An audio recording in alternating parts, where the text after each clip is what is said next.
Have you ever heard of the silent beginner killer? Apparently, there is one beginner crochet mistake that can completely ruin a project, and most people don't even realize they're doing it.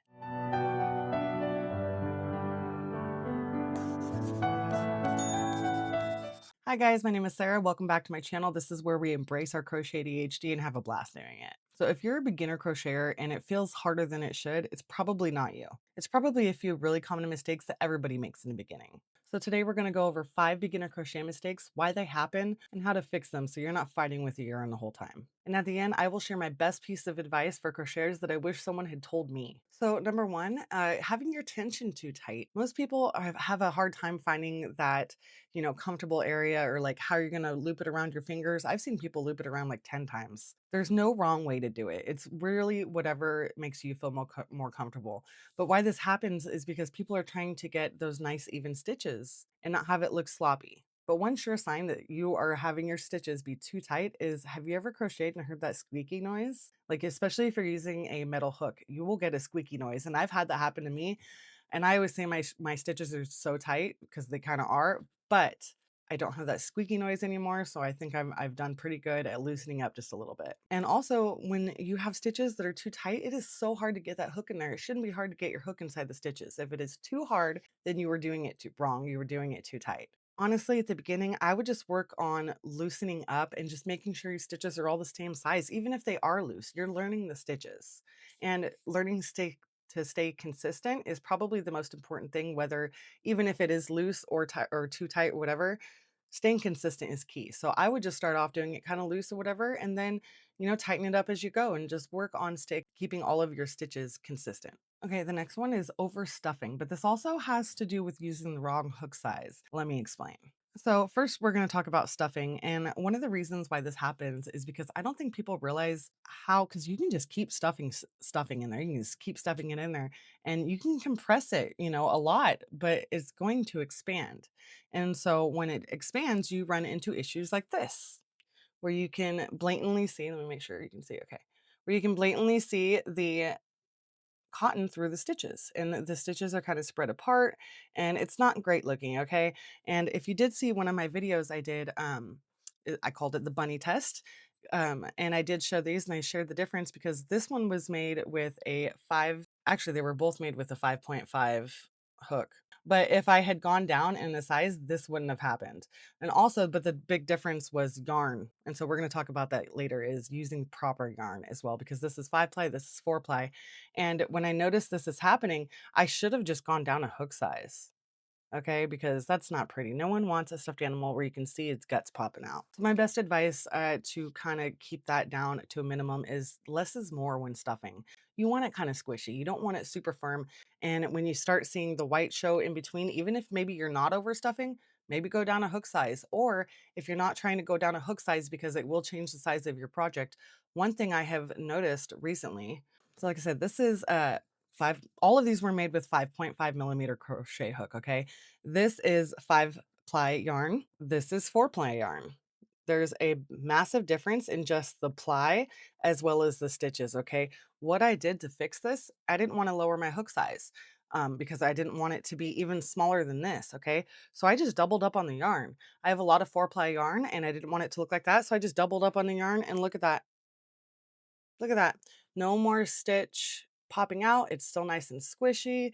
You don't have any holes or anything. And so, just I would just really experiment with different hooks and sizes and yarns and sizes, maybe even doubling up sometimes, because I feel like there's always a solution to get to the size you want. So yeah, less is more when it comes to stuffing, and maybe experiment with different hook sizes. Maybe go down a hook size or double up on your yarn. And that leads us to using the wrong yarn. This happens as a beginner because I feel like everybody wants those pretty and popular yarns, and you want to make something fuzzy and beautiful. And as you're starting out, that is the most horrible yarn. I will actually show you a couple of pictures of yarn that I think are absolutely horrible. So I would absolutely not recommend this yarn. I mean, none of these are talking about the brands, okay? I'm talking about the type of yarn itself. Like this one right here, while it may be a smooth type, it is striped. And when you were starting out as a beginner, It is gonna be so hard to see those stitches, okay? I have worked with it even as an advanced crocheter. I have a black and white striped one with some purple in it and stuff, and it was extremely hard for even me to see.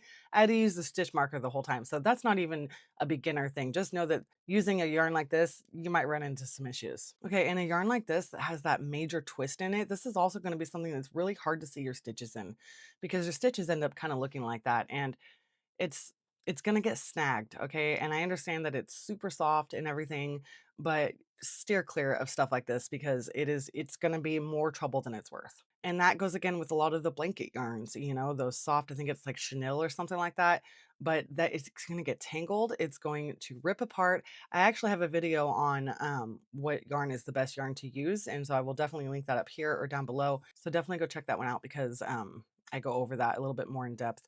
But what I would suggest is, getting something that is like a 4-ply acrylic yarn. Honestly, like, Red Heart is good. I Love This Yarn is another one. Just a 4-ply or a 5-ply single color yarn, something like some of the ones I'm about to show you right here.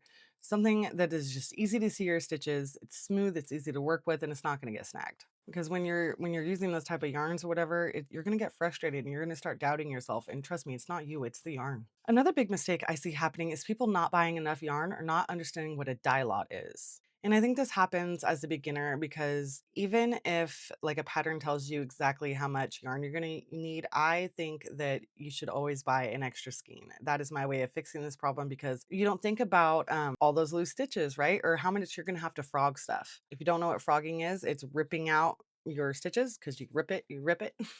But you know, you don't know how much you're going to have to be pulling stuff out and snagging, and mistakes happen. So you want to have enough yarn so that you don't have to go back and buy more. Because if you do have to go back and buy more and you're not familiar with what a dye lot is, you could think that you're buying the exact same color. It's got the same name, it's got the same everything about it, but it was a different dye lot. So that means they're going to have a slightly different shade. And I have had this happen to me. I actually recently learned this last year because I was making a I was making a cup of noodle soup to hang in a car. And I finished halfway with the white, ran out, grabbed another skein of white that I had on my shelf. Turns out it was different. And you couldn't even tell inside. I took it outside and there was like it was like white and then it was like off white and it was horrible.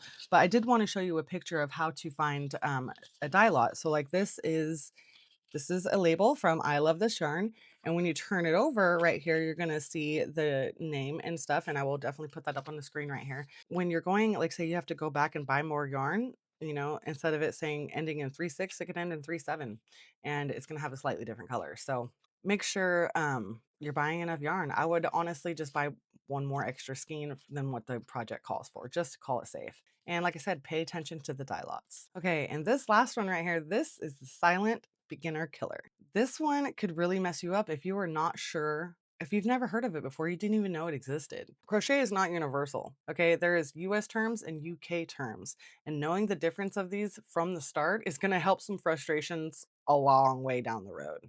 This can absolutely ruin a project from beginning to end before you even realize what's going on. Things won't make sense. It's crazy. My best advice to fix this is just to go online and find a conversion chart. You could just type in crochet US versus UK conversion stitch chart or something like that. And you go to images and you will find tons of them.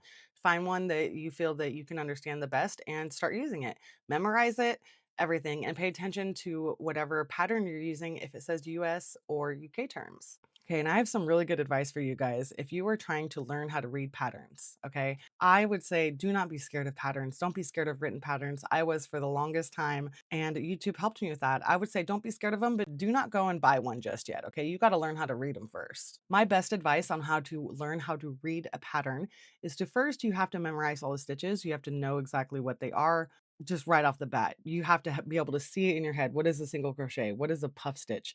What is a double crochet? What is a half double crochet? Even if you know just the main three ones right here, the single, half double, and double crochet, I think that you're pretty much covered for a lot of amigurumi. But if you have a hard time reading the patterns and the abbreviations and everything, I would suggest go on YouTube, find a creator who you like, me for one. I would see whoever, you like the tutorials as someone who has the patterns that are captioned on the screen as they're crocheting. I do this in all of my tutorials. I have the written pattern on screen as we go.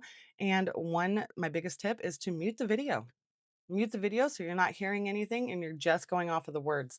And then, the video is right there underneath if you need that extra little bit of help. I think this is a great way to practice reading patterns. I would also, and make sure you're writing down the creators' names so that you can find it later. But I also would start writing down the patterns on screen that I was seeing so that I could just redo this over and over again without having to go back to the video. But sometimes I would forget, oh wait, whose pattern was this? And so definitely write down whose pattern it is. That way you're not getting confused. So if you're just starting out, just remember this. Struggling doesn't mean that you're bad at crochet. It usually just means that you are still learning stuff that no one taught you yet. So take your time, practice without pressure, and don't be afraid to slow down. Crochet is the skill that literally gets easier the more that you stick with it. It becomes a muscle memory. So if this video helped you, feel free to save it, share it, send it to another beginner, or leave a comment letting me know which mistake surprised you the most. Which one caught you? Which one do you guys do? I know a few of these have caught me off guard plenty of times, and I'm really happy that I was able to share some of my best advice with you guys. Have a great week, and remember, above all else, Jesus loves you. Bye.